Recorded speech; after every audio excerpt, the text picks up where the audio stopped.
Welcome everybody to Derek's live Monday night chat show. Today I've got two very interesting speakers that I've known for a while, Ayd Instone and Daryl Howes. We're going to start with Ayd, and I'm going to read out such a long list of Ayd's accomplishments so I don't miss any of them. I first met Ayd in the Professional Speaking Association about 15 years ago when he was designing and writing the newsletter. And I saw that he designed our friend Jane Gunn's book. And I thought, oh, wow, Ayd, you could design my book. So we negotiated a fee. Usually, as usual, I got ripped off on the fee, paying him far too much money, as I always do. And he designed my book, Power Negotiating, which I meant to be the very last book that I wrote. Ayd designed the cover, fabulous cover that he designed for me, and also my DVD, CD program, Everything is Negotiable. And he also made a video for me, which is on my YouTube channel, which has had 280,000 views. We didn't think it would get many views because I think we were in your kitchen when we did it, Ayd, and we had my auto cue was against the wall somewhere. But while we were doing that, Ayd told me he wasn't going to do this work anymore, and he was going to become a teacher, and he'd signed up as a mature student to go to Oxford University, study physics, and become a physics teacher. So I was a bit taken aback by that, particularly as he had 3 kids running around the house while we were making the video. But off Ayd went to university, became a comprehensive physics teacher, and then he tells me he's moving to the North Yorkshire moors because he's been given a job. He's got a job straight away at Fylinghall School between Whitby and Scarborough. What a fabulous part of the world. I was so envious. I saw Ayd's blog on LinkedIn last week about 3D printers and what he was doing with the school and how he was running the assemblies via video on COVID. And I thought I must talk to Ayd, and I talked to Ayd and he agreed to come on tonight. But Ayd's also written an exam practice book. Show everybody that book if you've got it there, Ayd, which has been published by Hodder, and he's also writing a book about the Whitby to Scarborough Railway. And those of you that know me well know I'm a real train fan. And it's being published on Kickstarter, Ayd, I believe, and we want to learn about that as well. So, Ayd, the first question is, what on earth made your mind up to study physics at such an older age? Well, I'm not studying physics, so my degree was physics. So I'd already had a degree in physics, but then got involved in graphic design and publishing, and started my own business in that arena in 2001. So doing multimedia stuff and print stuff, as you know. I designed the PSA logo. Don't forget that, the little badge. Yeah, that's the Professional Speaking Association logo. For those of you that don't know that. Yeah. So I was doing that for a long time, but then got involved in speaking and showing off and that sort of thing. And then I think it was probably when the economic downturn happened and the conferences thing was drying up. As we know, we were traveling all around the world, and then suddenly we weren't.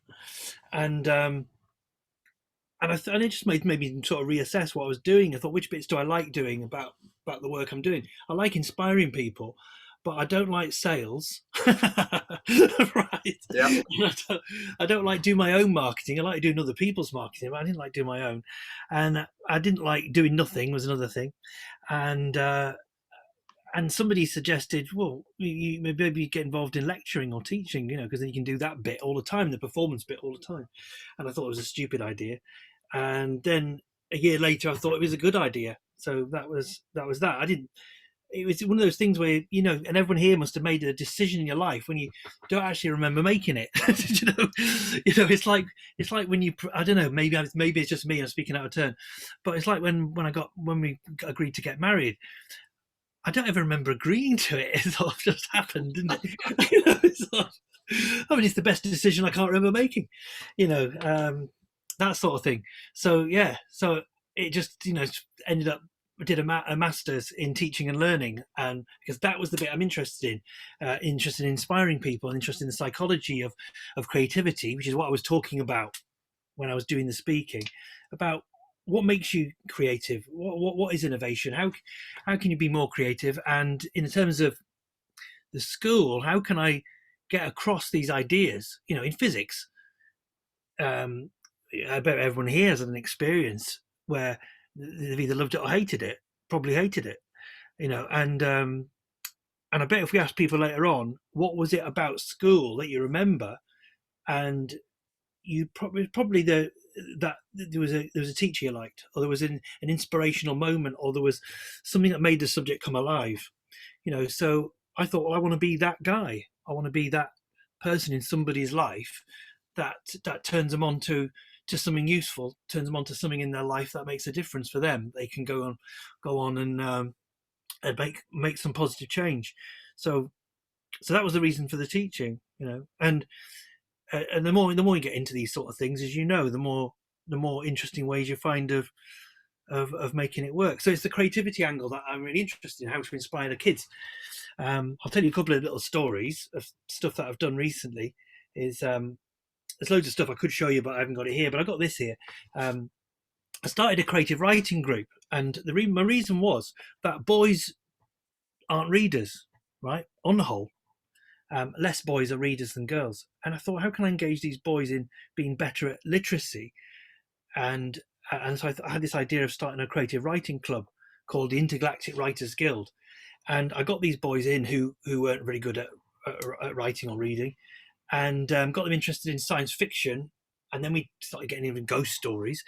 But a load of other kids came, and a lot of girls came, and a lot of people who were brilliant at writing came. And we ended up writing a book, publishing a book of their writing, and this is it.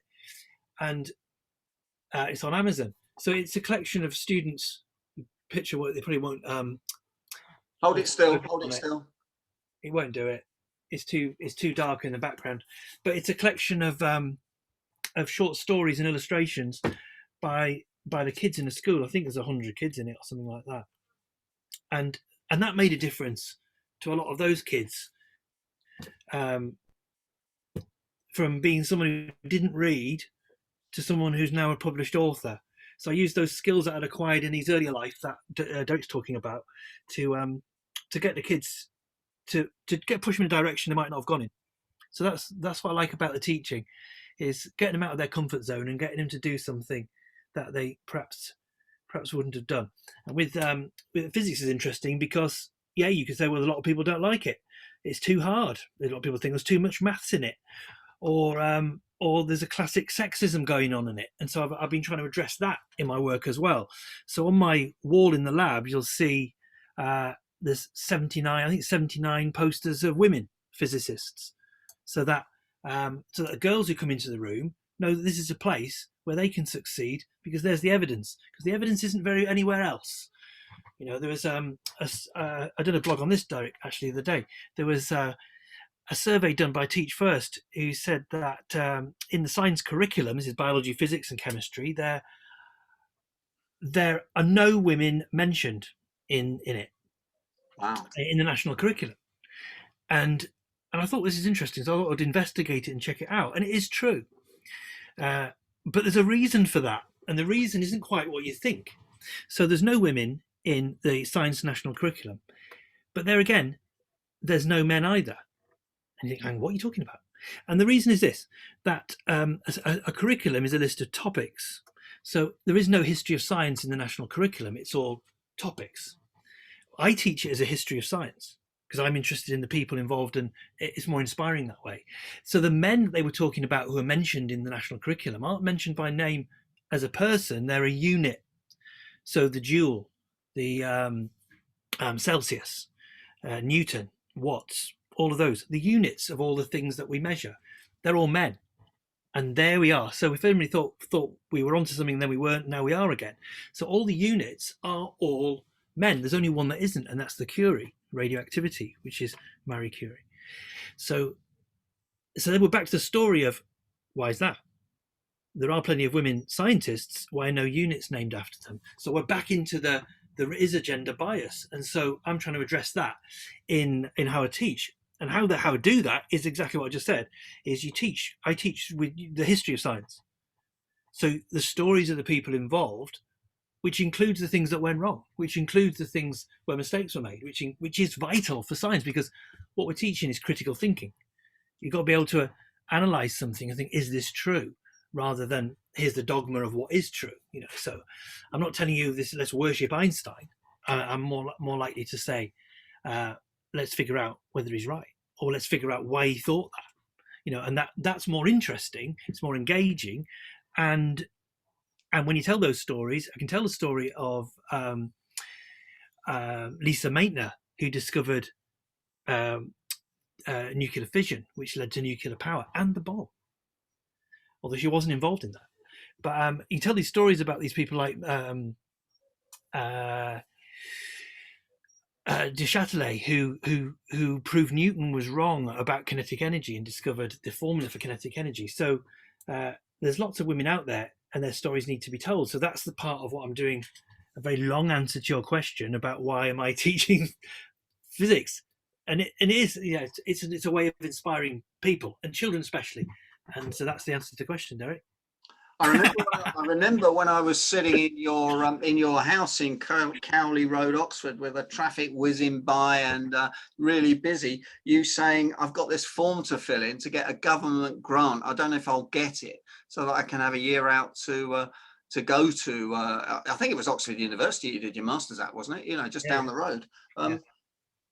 Was that tricky for anybody watching this on YouTube that might want to change a life? Obviously, to get to the University of Oxford, you've got to be brilliant, obviously. Well, I know you are, Ayd. I always knew that. No, or is it that, or is it someone with a pulse and a wallet? I don't know, but it was my own money. It was a loan, isn't it? So I have to pay it back. Oh, okay. Yeah. But no, it was interesting. So I went to the interview at Oxford, and my first degree was Oxford Brookes, which is Oxford Polytechnic, as it was. So to go to Oxford University, that's something, even though I'd lived in Oxford all that time, it's still Oxford University, So I had to do an interview, and I was thinking of like the famous stories about interviews and how Oxford's we've got very tough interviews. So what? You what? Oh no, your screen froze for a minute. Your broadband froze for a second. Carry on. We're all right now. Yeah, so I was dreading this sort of interview. Was I prepared for it and that sort of thing? And so I went in there, and because I live locally, I was cycled in, and I was in a suit, and I went in, and I met the professors, and I looked down and saw I still had my cycle clips on, and I had these orange socks on. It was visible on the thing, and I said, "Oh, that tells you I'm environmentally friendly," or something like that, making a joke out of it. And I thought, oh God, what am I talking? Shut up, stop talking. You're supposed to be impressing them, not making quips. Anyway, I got a place, did the course and whatever, and I was chatting to those professors, same professors. It must have been 2 years later, and one of them, she said, "Oh yeah, your interview. I remember your interview. It was very impressive." And I think, what are you talking about? And she said, "You just like blew in through the door with this sort of confidence." I thought, I didn't feel like that. But it was that sort of, and she said, "Oh, I remember the green tie as well." I thought, I can't even remember that. But it was that sort of thing that what your what people see is slightly different to how you feel, isn't it? And so I obviously like had literally just blown in through the door, and they perceived that as something good. I've got to ask you this, Ayd, at the risk of you cutting me off, but did you have a haircut before you went for the university interview? Yeah. This is not having a haircut from since February last year. That's yeah, short back and sides before that. Yeah. And you made me promise that I wouldn't say you look like Simply Red, but so I won't say that. Is that all right? Only because you don't know he's actually called Mick Hucknall. He's not actually called Simply Red. I know he's a Manchester City, so that's all I know. But yeah, okay. Let's turn to physics now, and let's. I guess a lot of people on here, like me, won't know much about 3D printers, which you were blogging about last week. Tell us a bit about 3D printers. How does that all work? Well, that came about because the school we're in, Fylinghall School, it's very small, and the maximum class size is 15. It's not selective, so anybody can come, and it's a fee-paying school, but it's quite a reasonable fee. But having that smaller class size and a smaller school, I am the physics teacher, so I'm the physics department. But that means that I've got complete control over my domain, So I teach every kid in the whole school the subject. So, and I've got all the equipment in the room, and I keep adding to it all sorts of weird stuff. So I reckon that's what I like about it, that I've got more free reign than I perhaps would have in some other types of schools. So I keep adding these new things. Oh, this will be good. This will get them, And so it was two couple of students of mine said, "Oh, we need a 3D printer," and I said, "Well, what do you want that for?" And so they convinced me that this was a good idea, and we didn't have a budget to buy something like that, because you're supposed to. You only got a budget to buy what you actually need, and we didn't need it. So, but we're cleverer than that.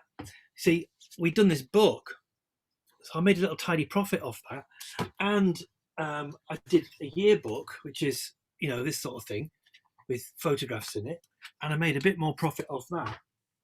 And there's another story about a telescope that was broken, that was an antique that I found in the loft, and we sold it to a museum, so we made a bit of profit out of that. So with all that, I went out and bought a load of equipment.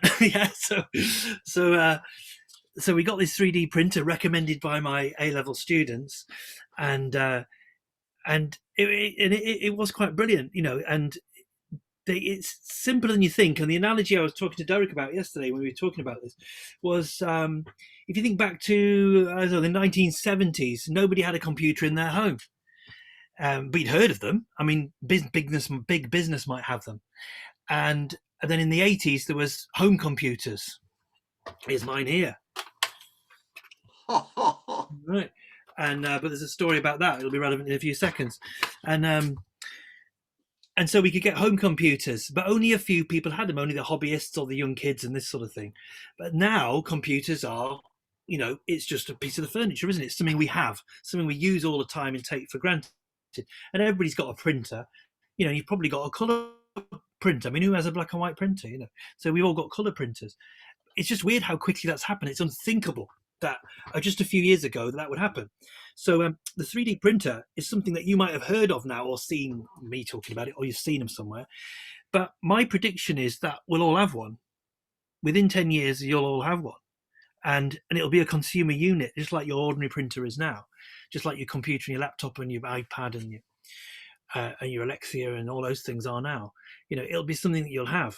And then when part of your washing machine breaks, you'll be sent the little program, and it'll print the new part, something like that. Part of your dashboard of your car, print out a little piece out, and plug it in there. The version we've got is pretty good. It can print something that's 30 centimeters or a foot square, so that's quite a big area that we can print with. So you could make a helmet. We haven't done that yet, but you could make a sort of a Star Wars helmet, which we toyed with doing, but we haven't done that. What we have been printing mainly with it is toys, and I haven't got any here to show you annoyingly, but we printed little Daleks and little Yodas and things. But we also print things that we use in our experiments. So we want a particular clamp or a particular piece for equipment to hold something together in an experiment. So my chaps who in the A-level, they were building a rocket. So they've designed it. They've designed it as a CAD drawing and then printed the pieces on the printer. Then they attach them together. And this rocket's going to go up after Easter holidays. Next week, we're going to launch it.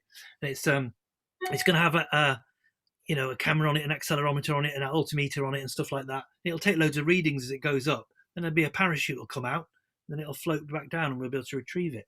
So it's doing things like that. That I don't know what you think, but I think it's quite exciting to be doing that rather than reading a textbook or something. So it's that practical nature of it that is interesting, and kids learn more by doing. The reason I brought this out to show you is this looks like a Commodore VIC-20, which it is, but it's actually just the case for the original computer. Inside is a Raspberry Pi. I've got Raspberry Pis all over the place, and they're little, if you haven't heard of them, they're little cheap single board computers that and we're getting a nod from Daryl there, he knows what I'm talking about. And I've got them doing all sorts of stuff, but the one inside here is pretending to be a Commodore VIC-20. It's inside here. I don't want to open it up, but it's inside there, and I'm using this as it's an emulator, so I can use it to operate this computer from 1982. But I've got 3D printed parts on the back.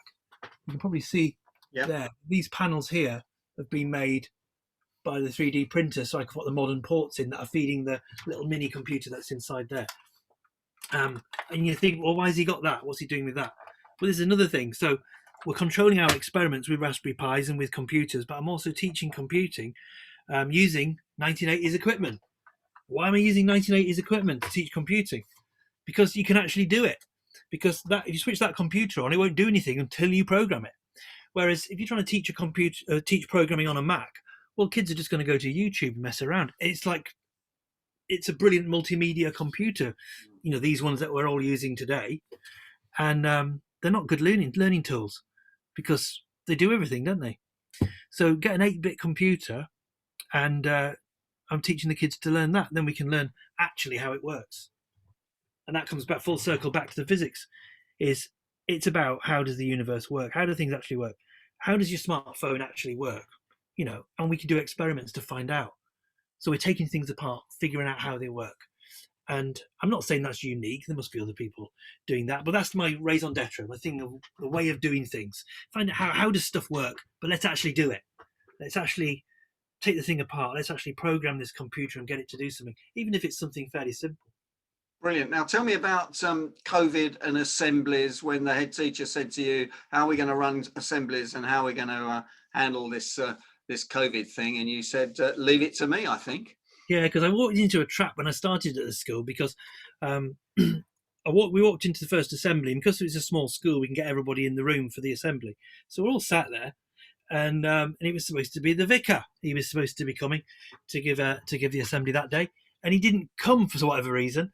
This is about 5 years ago now, and the headmaster was saying, "No, what are we going to do? We're going to have to, cancel it." So, we don't cancel stuff, coming from the speaking background.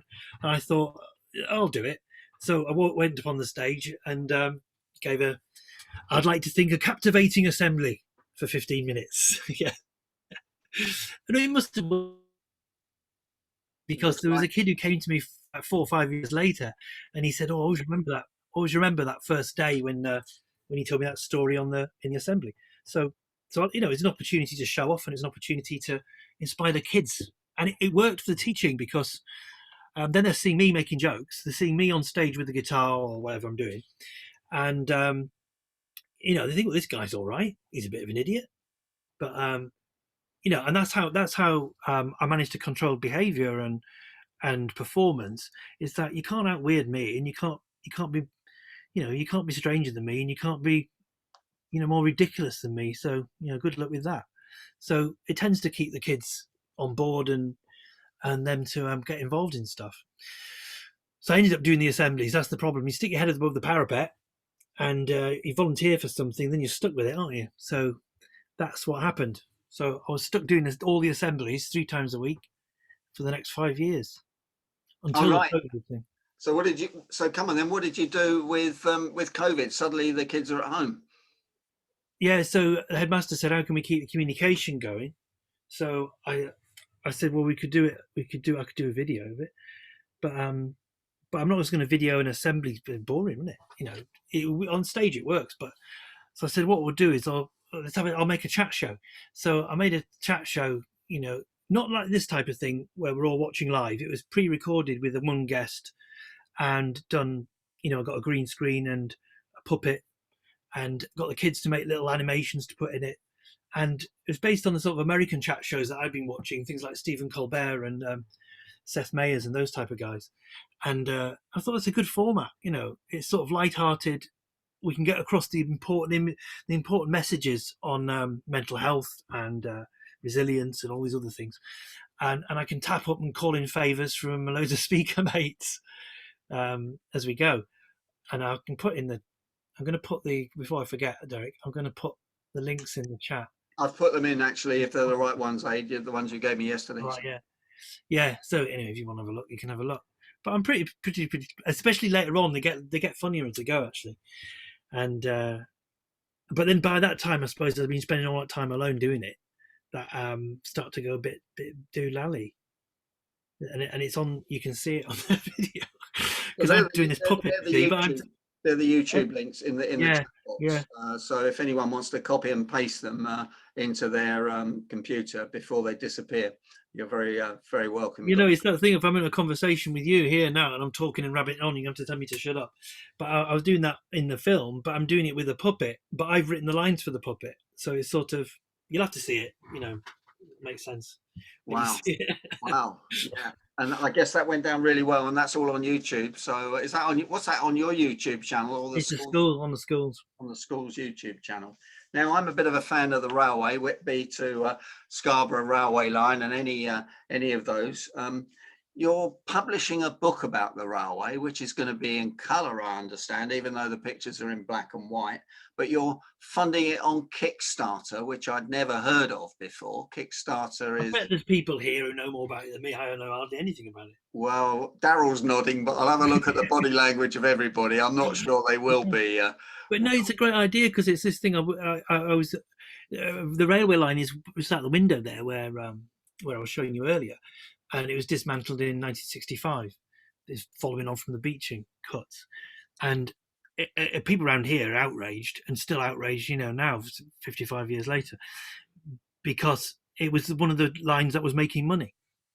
And it would be making a fortune now to go along the coast. People said it was the most beautiful railway journey in Europe, or one of them. You know, because you're right on the cliff edge, right with the sea, all the way from Scarborough up to Teesside. So people are really cross about it. But it's been turned into a path and a cycle path, so you can walk along it. And the stations are still there, or ruins of them, or conversions of them, and stuff like that. But anyway, I just got interested in trying to research it because I live here, to see what would it look like in its heyday.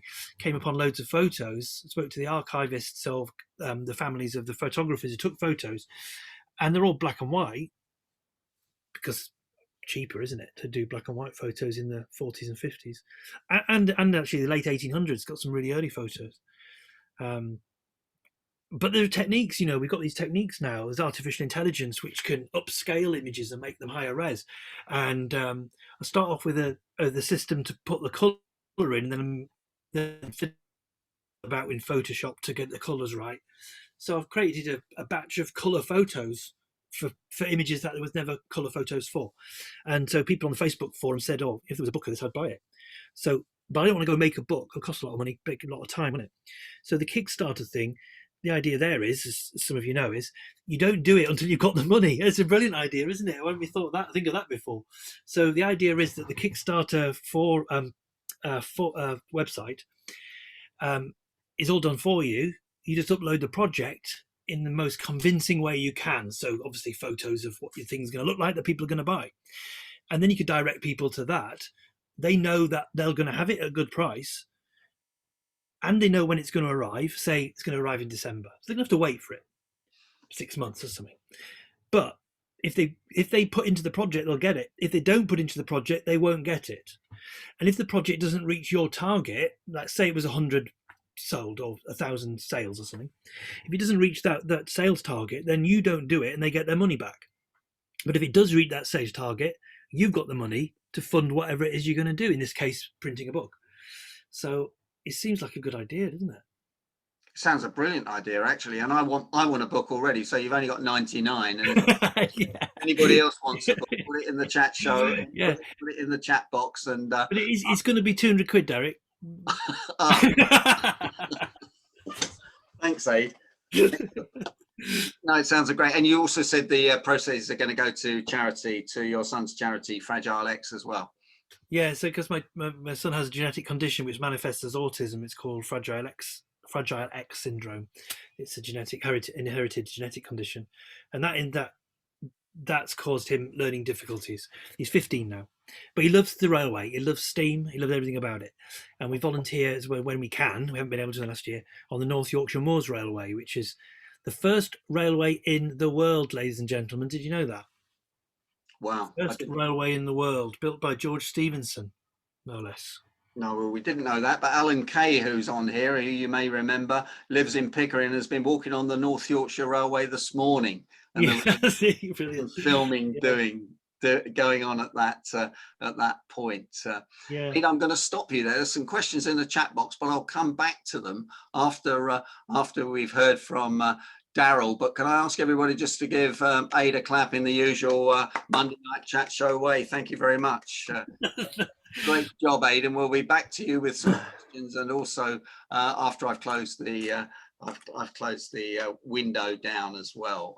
I'd like to introduce Daryl Howes now, who I've known for a number of years. We worked together at a very strange training centre that Barclays had on Wimbledon Common. It was in fact the head office of Barclays in the Second World War. And after Daryl left Barclays, like Ayd, he went in and studied psychology and did a degree in psychology. And now he helps people and organisations to network better, utilising social science of psychology, sociology, and anthropology. You know me, Daryl, I don't know what any of those words mean anyway, so perhaps you could talk us through it. I'm not sure whether I know what they mean either, Derek, actually. I don't sort of really profess any kind of great expertise in networking necessarily, but what I have tried to do, and here comes the shameless plug, guys, I do have a book coming out later this year. The working title is A Networking Playbook. Now, Tim, because he's an American gentleman, knows, I hope, what a playbook is in sporting terms. Tim is very kindly nodding. I'm sure we have them over here for sort of rugby plays, that kind of thing. That would be the equivalent. But essentially, the coach has a book, and it might be as simple as a loose leaf folder. And within each of the pages, there will be a play. And, you know, you can imagine a play in American football where the ball is thrown to the receiver, would it be, Tim? Forgive my lack of knowledge, yeah, getting a thumbs up there. And so, you know, the guys in the team know what the play is. They know what's going to happen next. So it's a networking playbook to try and help people who probably don't really know where to start. And, you know, the old phrase, you don't know what you don't know. Someone's got to help you make that first step. And that person might be a school leaver, it might be a university graduate, it might be somebody doing postgraduate education, it might be someone changing career, it might be an experienced networker who, because of everything that's gone on with COVID, you know, we haven't been able to do this face-to-face stuff for some time now. So all of us, me included, feel a little bit rusty.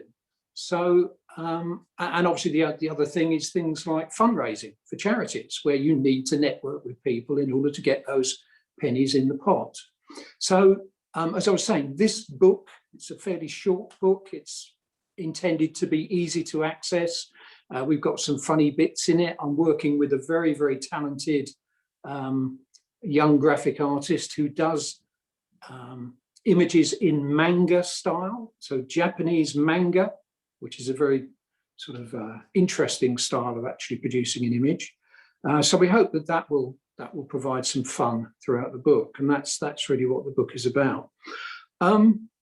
Networking, yeah, how interesting that is, because it really is sort of different strokes for different folks, and that's why the book isn't called, or it's not intended to be called, we'll have to see what the final title is. It's not the networking playbook, it's a networking playbook.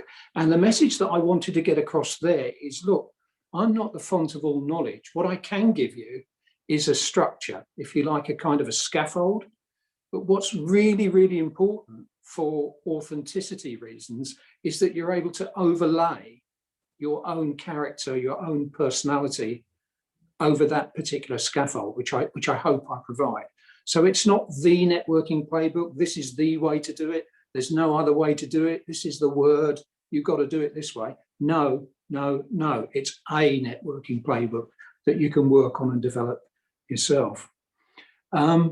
Derek, have I got that across okay? You happy with that? Yeah. Does it give people confidence? Because the old imposter syndrome kicks in, doesn't it?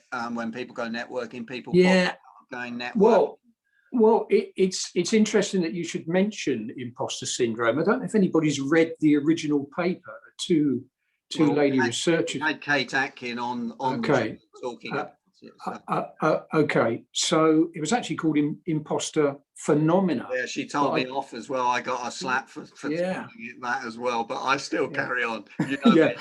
But IP, I guess, had been taken, intellectual property. So, you know, they're going to have imposter syndrome. And that's another thing, really. You've got to have something catchy. I know when Ayd was talking about his interview, you know, and who's the TV? In the UK, we've got a TV presenter. Is it Jon Snow on Channel 4? And he will always wear these socks, these brightly coloured socks. I think that's the guy's name anyway. Might have got that wrong. And of course, Ayd made himself memorable. Did you say green tie, Ayd? Was it? Yeah. And, you know, that confidence and sort of coming in and making the odd sort of British humour comment. You know, people remembered Ayd. And I think remembering people is very important, and making yourself memorable is very important. But imposter syndrome, you mentioned that, Derek, and of course that's sort of very much the watchword at the moment. There's a book out by Adam Grant, who is a kind of superstar academic. Tim knows the name. He's a professor at Wharton. He's very young to be a tenured professor at Wharton, so he really is the bee's knees. It's called Think Again. I recommend it to you as a read, but Adam actually says in that perhaps imposter syndrome might be adaptive. Now, adaptive means it has an evolutionary advantage. It confers an evolutionary advantage. So that's a rather long way of saying that imposter syndrome, there might not actually be anything wrong with it. And I think probably every one of us here this evening could perhaps claim at some point in our lives to have felt imposter syndrome. I still feel it. No, but you know, what are the positive aspects of that? Well, it certainly keeps you on your toes. You know, it certainly drives you to be the best you can be. It certainly drives you to read that stuff and make sure you know your stuff.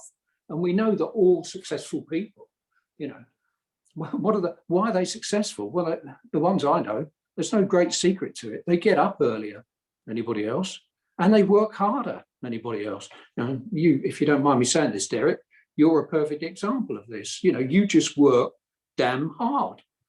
You know, that's why success comes. So the imposter syndrome, just to summarise, I think it's all about confidence, actually, and inferring confidence into people. Do you know what I mean? It's that fear factor, and I don't want to talk about that particularly anymore because I want to ask you about your LinkedIn networking. Yeah. Okay. So I've got a LinkedIn group. I've had it for about 6 years, but you know, it's wrong of me to say that I've got the group because it isn't really my group. You know, LinkedIn has this thing: you have to be the group owner. Yeah. When you start a group, you get called the group owner, but actually, I don't own the group. Okay, you know what I'm going to say? The members own the group. It's their group. It's not my group. And I don't know how many folks here this evening have a LinkedIn group where they are the group owner, so to speak. Hands up, if anyone has a LinkedIn group. No, nobody. No, okay, well, that's it. Are you, hands up if you're a member of a LinkedIn group? Okay. Hands down. Hands up if you're an active member of a LinkedIn group. Now, I don't know what you mean by active member. And my questions, because Daryl, I see all your posts, and you did ask me to get a bit more active. But I've got to be honest with you, I didn't really know how. I said, well, why don't you interview me? But that was probably the wrong answer. No, I don't think it was the wrong answer. How do you get active? Right. Well, at the very base level, you like the posts that are on the group. Okay.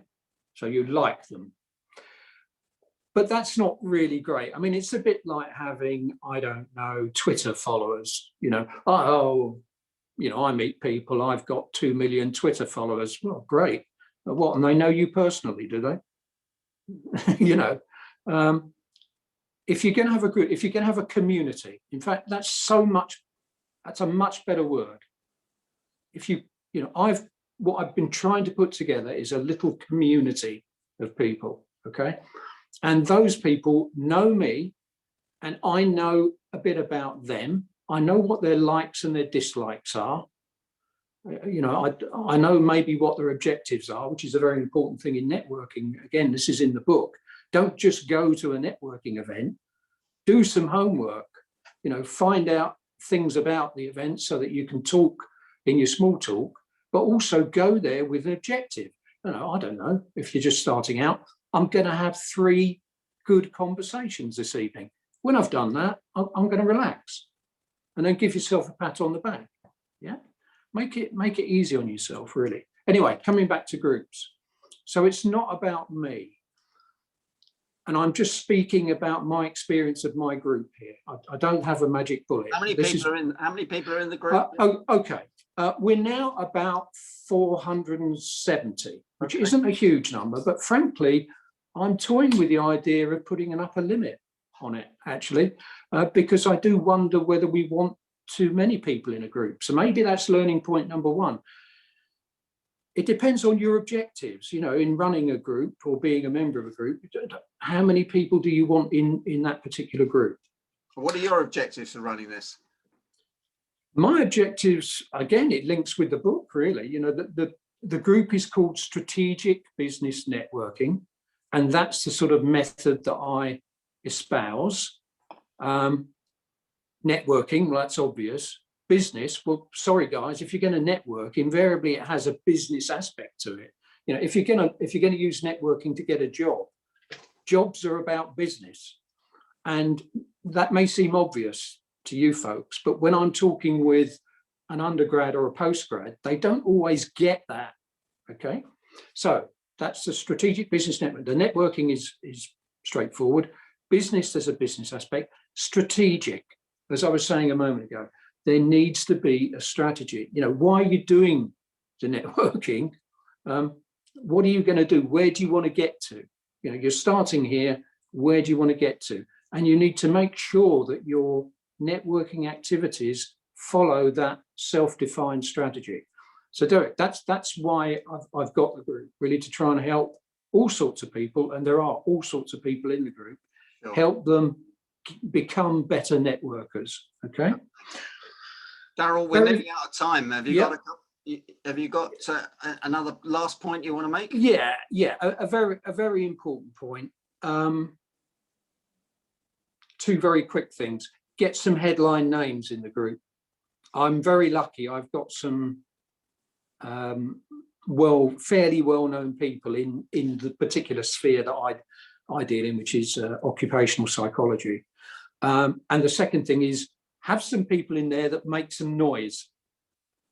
Invite people in who are not shrinking violets, who do have something to say and will, you know, straight up in first say it, because that will encourage the others. Okay, Daryl, thanks very much for doing that. Everybody, can you give Daryl the usual round of applause? And I'm going to go to the chat box now and see what questions we've got in there. We've got quite a lot. Beautiful part of the world where you live, Ayd. Yeah, is the club available to join online, Ayd? Because Elvira would love her son to be able to join. There's one for you. It's something I've thought about how to do a lot of the things that we do in a broader sense, but I haven't got a method of doing it quite at the minute, and we can't really do clubs as such at the moment. We're doing our classes, but maybe as we go into the summer, we'll be able to look at and see how we can do sort of after school clubs again. It'd be interesting. You could almost do a chat show like this, couldn't you, for 5 o'clock in the afternoon, if the school would let you, and open it widely up. Yeah, it's a good idea. Be interesting to see what happens. Tim Durkin says the development of the COVID vaccine was made possible by Katalin Karika, who believed in the effect of mRNA to develop it. I don't know whether that's a question or a statement, Tim. No, he's Ayd, you're looking for women heroes in science. And while there's many people that have been involved in the development of the COVID vaccine, and Kate is quick to credit others, they will be building statues to her because she labored in obscurity for $60,000 a year and still gets paid that. And she's one of the most brilliant scientists for messenger RNA, which goes to DNA, which creates antibodies. And it's a remarkable achievement. Credit to many, but biggest credit to her. Hungarian immigrant to the US. Thanks, Tim. And then Tim, lowering the tone totally, says he's had a few pints with Mick Hucknall in Dublin. There's a lot of people you've had pints with, Tim. There's a story there, buddy, but not for today. Okay, well, we'll bring that one on another time. While we're being serious for a minute, Jill says, on the subject of inspiring kids, have you come across the Langley School Project, Ayd? Oh, what's that? No, what's that then? Jill's either going to unmute or she's going to put it in the chat box. So that's we'll come back to that in a minute. I've just looked up, music. Yeah, Jill's nodding, Ayd. Yeah, so I'll have a look at that later. Yeah. China is now printing full-size homes to meet their demand, says Tim. Nancy says, wonder what square footage their homes will be. And then we come to the links to your YouTube videos, all 12 of them, and people take a look at that. Nigel, who works at the University of Essex, says he hopes your headmaster nominates you for a National Teaching Fellowship Award. Well, we'll do that for you if we can, if we count. Highly unlikely. Yeah, well, there's plenty of other candidates. Well, we'll see about that. Tim says it's called crowdfunding. Well, I think what you talked about is slightly different to crowdfunding, isn't it? Kickstart, or is it just a form? It's just a system of crowdfunding, isn't it? It's just a system of it. It's just a different system. Yeah. Okay. Alan Kay would like a teacher like you. He lives down the road from you, Ayd, so watch out. And sales playbooks are very popular, says Nancy. And you've put some links in there, Ayd. What are those links? Oh, there's, just in case you wanted to see it, that was the kids' book. That's my own collection of stories. If you're interested in short science fiction stories, then I think it's free on Kindle, isn't it? But those are my other sort of books of short stories, just in case it's of interest. And Nancy uses one of those phrases that I like. I'll probably, thanks for reminding me, Nancy. I'll use that in next week's newsletter. The only place success comes before work is in the dictionary. Absolutely. And yeah, 10% inspiration, 90% perspiration, quality versus more on the 3D printer. You put some things in the chat box there as well, Ayd, on that's one of your blogs on WordPress, isn't it? Brilliant. Okay, and Jill's put the Langley School's music project in there. I'm going to stop the recording at this point and ask our two speakers to stay on the line as long as people are asking questions. But if we can just have a round of applause for both our speakers tonight. Thank you very much indeed, Ayd, and thank you very much, Daryl, for presenting, putting yourself outside the comfort zone and getting rid of the imposter syndrome, which clearly you all have, or the imposter phenomenon, as it's probably called. Thanks very much for joining on YouTube and on the Negotiators podcast. Please like it.